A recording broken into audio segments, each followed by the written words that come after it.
नमस्कार। देश प्रदेश वार्ता सत्र में आपका स्वागत।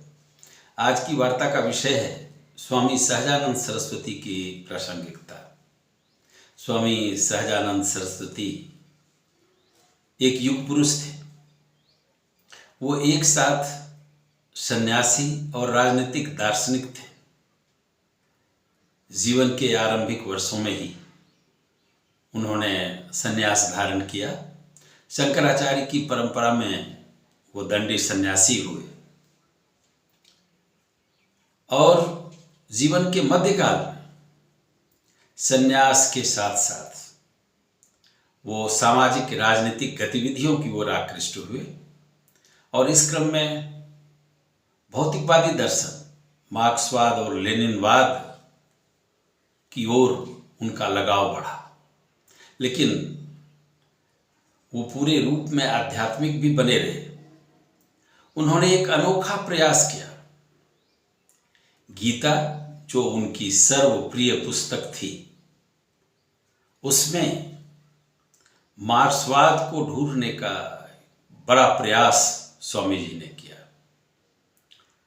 और मार्क्सवाद को, लेनिनवाद को भारतीय संदर्भ में समझने की कोशिश की। यूं ये बातें बहुत कठिन लगती हैं, विरोधाभासी लगती हैं कि एक साथ सन्यासी भी और राजनीतिक समझ भी, राजनीति में समझ ही नहीं, गहरी पैठ भी। जीवन जिसने प्रारंभ ही किया अध्यात्म से, कठिन साधना से, वो कैसे सामाजिक राजनीतिक जीवन की ओर आकृष्ट हुए।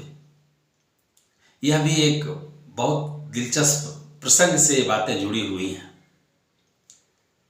श्रीमद् भागवत में एक प्रसंग है कि नरसिंह भगवान प्रहलाद से पूछते हैं कि तुम्हें तो मोक्ष ही चाहिए ना। जो जवाब प्रहलाद का है वह स्वामी जी के जीवन पर बिल्कुल सटीक जैसा दिखता है। प्रहलाद कहते हैं कि नहीं, मुझे मोक्ष नहीं चाहिए। ऋषि मुनि लोग तो एकांतवास अपने स्वार्थवश, मतलब अपनी मोक्ष के लिए करते हैं। मैं ऐसा नहीं चाहता।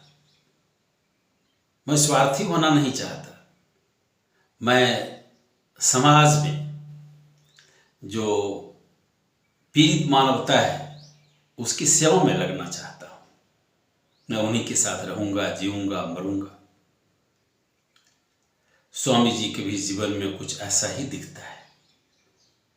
आध्यात्म से शुरुआत करके, कठिन साधना करके, धर्म शास्त्रों का अध्ययन, मनन, चिंतन करके वो इस निष्कर्ष पर पहुँचे।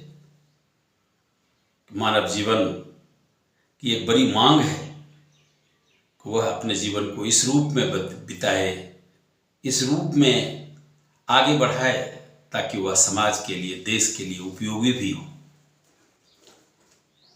इस क्रम में जब उनका सामाजिक और राजनीतिक जीवन की ओर प्रादुर्भाव होता है, वह समय था स्वतंत्रता आंदोलन का। महात्मा गांधी जी से मुलाकात के बाद ही वो एक अग्रणी स्वतंत्रता सेनानी हुए। इस क्रम में कई बार उन्होंने जेल यात्रा की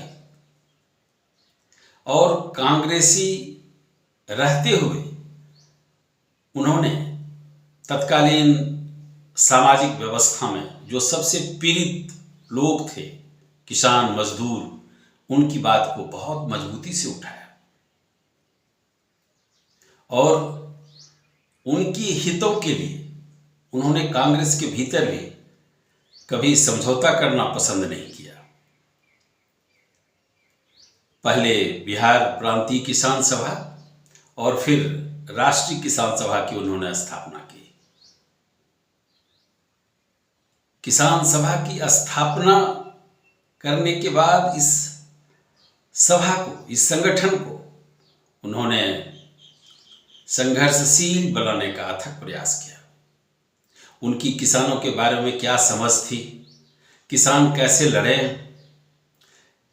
कैसे वो अपनी सफल हो सकते हैं, अपने उद्देश्यों की प्राप्ति कर सकते हैं, इसके बारे में उन्होंने कई किताबें भी लिखी। सिद्धांत और व्यवहार दोनों में हम उनको खड़ा पाते हैं। स्वामी जी के अगर दो हम किसान से संबंधित नारों की चर्चा करें तो यह स्पष्ट होता है कि वो किसान के हक और हकूक के लिए किस तरह की लड़ाई चाहते थे। कैसे लोगे माल गुजारी, लठ हमारा जिंदाबाद। दूसरा उनका नारा जो बहुचर्चित नारा था कि जो अन्न वस्त्र उपजाएगा वही कानून बनाएगा। ये बातें अपने आप में स्वामी जी के समझ को स्पष्ट करती हैं, किसानों को किस रूप में वो देखते थे। दूसरी बात कि एक दर्शन में, मार्क्सवादी लेनिनवादी दर्शन में विश्वास रखते हुए उसको भारतीय स्वरूप में उसकी व्याख्या का उन्होंने बड़ा प्रयास किया। धर्म को किसी भी व्यक्ति की निजी चीज बतलाए, उसे आडंबर से दूर रखने की बात कही। यही एक कारण था कि वो एक साथ जहां भौतिकवाद की भी बात करते थे, वहां वो संन्यास, अध्यात्म की भी बात को उतनी ही मजबूती से करते थे। गीता के बारे में पहले भी प्रसंग में चर्चा हुई ही है, उनके सर्वप्रिय पुस्तक थी और गीता को उन्होंने अंतिम जीवन के अंतिम क्षण तक इसी रूप में देखने का प्रयास किया। गीता में उन्होंने पीड़ित मानवता का उत्थान देखा। इस क्रम में गीता की समझ को, गीता के दर्शन को उन्होंने मार्क्सवाद और लेनिनवाद के करीब पाया। गीता के बारे में स्वामी जी की क्या समझ है, उनकी ही कुछ पंक्तियां उद्धृत करना श्रेयस्कर लगता है। एक समय था जब मैं गीता में मुक्ति का मार्ग देखता था, निष्क्रिय वेदांतवाद और अध्यात्मवाद की झांकी पाता था, किंतु आज ये सभी चीजें व्यापक और सार्वभौम हो गई हैं, पूर्ण सक्रिय हो गई हैं। एक वक्त था जब मैं मानता था कि मेरे जैसे गीता प्रेमी के लिए मार्क्सवाद में कोई स्थान नहीं है और यह कि गीता धर्म का मार्क्सवाद के साथ मेल नहीं है, विरोध है। मगर आज तो वह ख्याल सपने की चीज हो गई है और मैं न सिर्फ यही मानता हूं कि गीता धर्म का मार्क्सवाद के साथ विरोध नहीं है, और मेरे जानते गीता धर्म मार्क्सवाद का पोषक है। मेरे ख्याल से गीता के भूतात्मा और सर्वभूत हितेरता सिवा सच्चे मार्क्सवाद के और कौन हो सकता है। यही तो समस्त समाज का पुनर्निर्माण उस तरह करना चाहते हैं जहां एक भी आदमी दुखी, पराधीन, समुन्नति के सभी साधनों से वंचित न रह पाए। ये उनकी गीता धर्म के बारे में समझ है, गीता के बारे में समझ है, अध्यात्म के बारे में समझ है और मार्क्सवाद के बारे में समझ है। तो अब जहाँ तक स्वामी जी के विचारों की प्रासंगिकता की बात है, अपने आप में उनके जीवन के ये प्रसंग आज की परिस्थिति में उन्हें प्रासंगिक बनाते हैं। आज जहाँ धर्म के में आडंबर का बोलबाला है, दिखावटीपन का जोर बढ़ते जा रहा है, धर्म को थोपने की बात हो रही है, वहाँ उनके विचार, उनकी समझ, उनका दर्शन धर्म को व्यक्तिगत चीज मानता है जिसे कभी थोपा नहीं जा सकता।